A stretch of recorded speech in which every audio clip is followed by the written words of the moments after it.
UP के बुलंदशहर का ये केस किसी के भी दिमाग में डर का घर बना सकता है। हादसे वाले दिन भी एक नॉर्मल दिन की तरह वहाँ के लोगों का दिन शुरू हुआ था। दिल दहलाने वाली बात तो ये है कि उन लोगों को कब्रिस्तान में दोपहर को लाश मिली। आसमा 30 वर्ष की थी, पर आसमा की बॉडी वहाँ पहुंची कैसे? आखिर क्या हुआ था आसमा के साथ? आसमा के साथ जो भी हुआ था उसके पीछे कौन था और क्या वजह थी उसे मारने की? सवाल कई हैं, पर इन सब से एक बात तो पता चलती है कि दुनिया में अजीब गरीब माइंडसेट वाले लोगों की कोई कमी नहीं है। मेरा नाम हिताक्षी है और अगर आप इस चैनल पे नए हैं तो चैनल को जरूर सब्सक्राइब करें। ये कहानी है अदनान और आसमा की, शायद से ज्यादा अदनान की। 2.5 साल पहले आसमा की सलीम नाम के व्यक्ति से शादी हुई थी। शादी के बाद ही वो लोग बुलंदशहर के खुर्जा नगर में जाकर रहने लगे, जहाँ काफी मुश्किलों के बाद उनको एक नया घर भी मिल गया था रहने के लिए। लेकिन घर में और भी बहुत सारे लोग रहते थे, क्योंकि वह घर उन लोगों के लिए था जिनकी इनकम बहुत ज्यादा नहीं थी। सलीम आसमा का पति ना तो बहुत स्टेबल था फाइनेंशियली और ना ही स्टिक जॉब थी। वो एक होटल में लेबर का काम करता था और घर के हालात के कारण जितनी भी सलीम की कमाई थी वो सब उसके घर में ही लग जाती थी। अब स्टोरी में इंट्रोड्यूस होता है अदनान। अदनान उसी घर में अपने परिवार यानी कि बीवी के साथ रहता था। अदनान, आसमा और सलीम उसी घर में रहते थे और साथ में ही अदनान की वाइफ भी।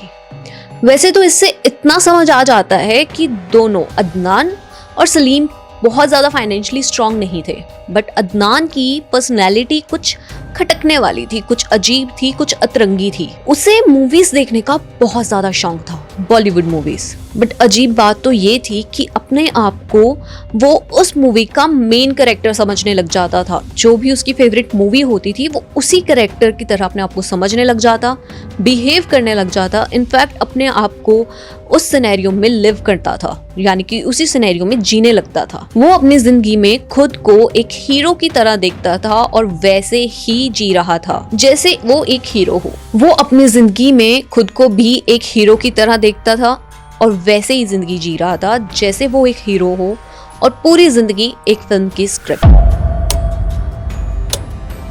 एक तरफ सलीम चाहे जितनी भी मेहनत कर ले, आसमा और खुद को स्टैंड करने के लिए उसके सारे दिन दिहाड़ियों में बीतते जा रहे थे। दूसरी तरफ अदनान ना जाने किस तरीके से अपनी बीवी का गुजारा करता था और सब ठीक ठाक चल रहा था। अदनान की बात करी जाए तो उसको कुछ खास लगाव नहीं था अपनी बीवी से, और कहीं ना कहीं शुरुआत के ही कुछ दिनों से उसकी नजर आसमा पर थी।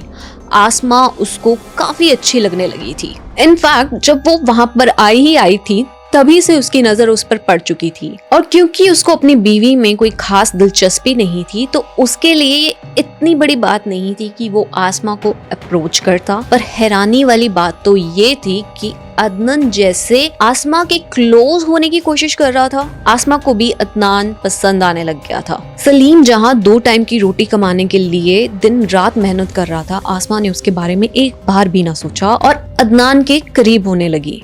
क्योंकि सलीम सारा दिन होटल में बिजी रहता था, उसे कोई आइडिया नहीं था कि उसकी पीठ पीछे अदनान और आसमा क्या गुल खिला रहे हैं। इसमें कोई हैरानी वाली बात नहीं है कि अब ये चोरी चोरी मिलना एक एक्स्ट्रा मैरिटल अफेयर में बदल चुका था और दोनों अपने पार्टनर को चीट कर रहे थे। लेकिन कहते हैं ना, इश्क और मुश्क छुपाए नहीं छुपते। सलीम ने भी ये नोटिस कर लिया था कि यहाँ कुछ तो गड़बड़ है, लेकिन उसने डिसाइड किया कि वो आसमा को अपने साथ ही रखेगा।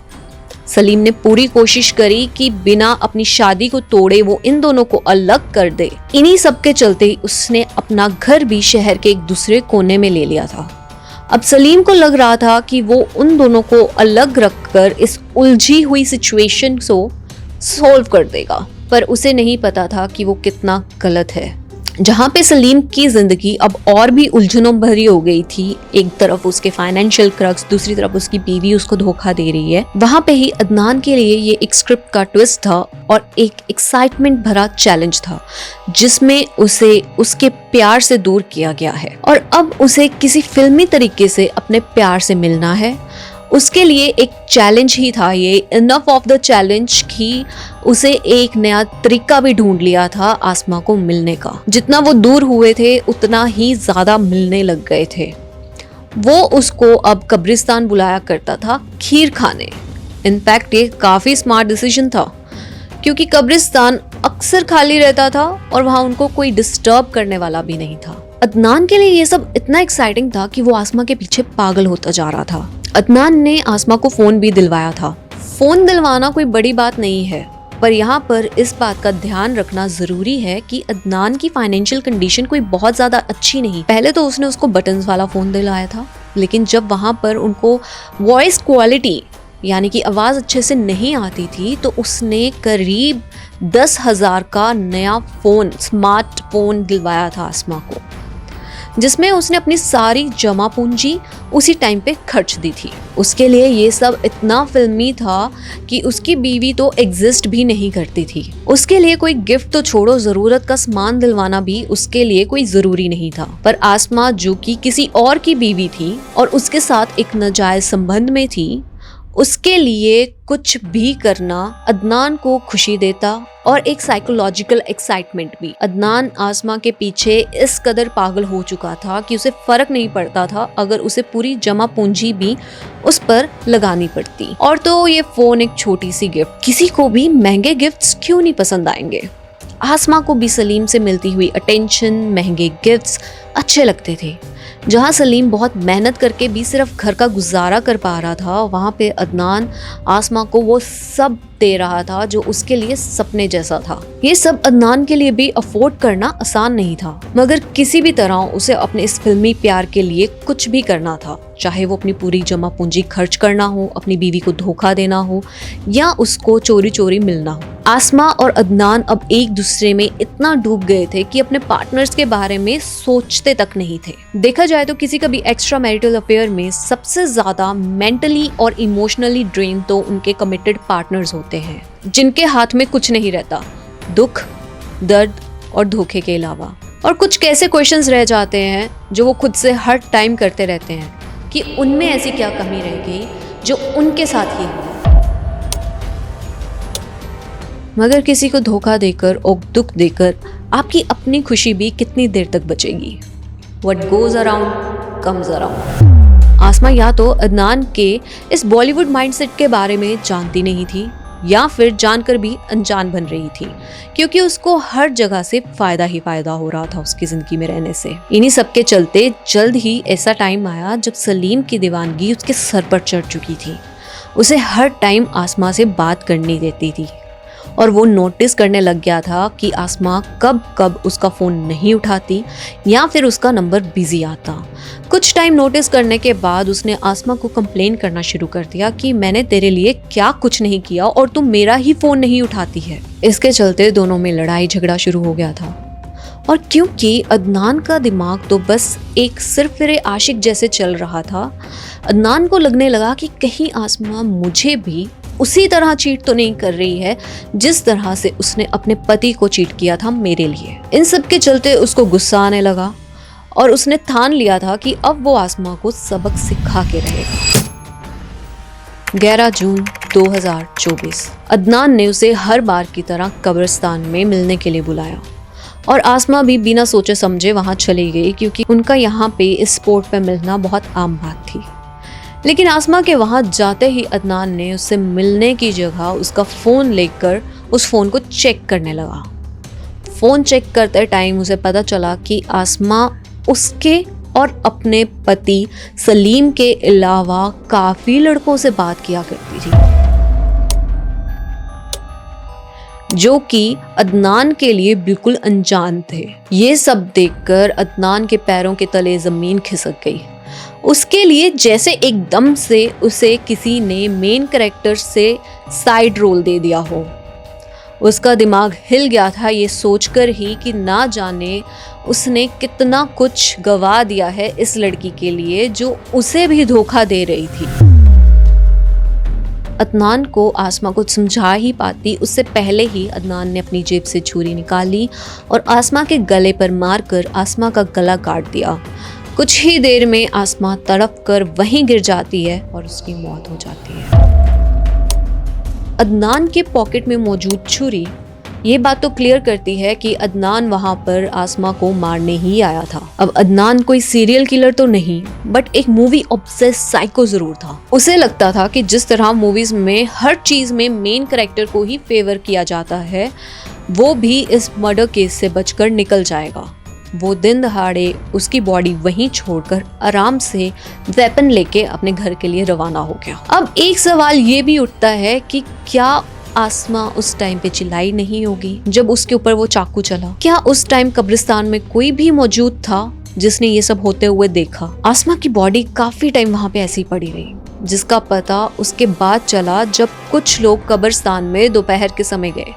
आसमा की बॉडी उन लोगों में से कोई भी आइडेंटिफाई नहीं कर पा रहा था, क्योंकि आसमा का घर कहीं भी कब्रिस्तान के आसपास नहीं था, थोड़ी दूरी पर था। एक तो गला काटना और बॉडी का काफी देर बाहर पड़े रहना बॉडी को काफी स्टिफ कर चुका था। उन लोगों के द्वारा पुलिस को बुलाया जाता है और आसमा की बॉडी अब पुलिस ने ऑटोप्सी के लिए भी भेज दी थी और इन्वेस्टिगेट भी करना शुरू कर दिया था, क्योंकि एक क्लियर कट मर्डर केस था। मीनवाइल आसमा का हस्बैंड सलीम अपने काम से शाम को वापस घर लौट चुका था, लेकिन घर में आसमा को ना देखने के बाद सलीम परेशान हो गया था और सारी कोशिशें करने के बाद भी जब उसे आसमा नहीं मिली तो वो पुलिस के पास गया।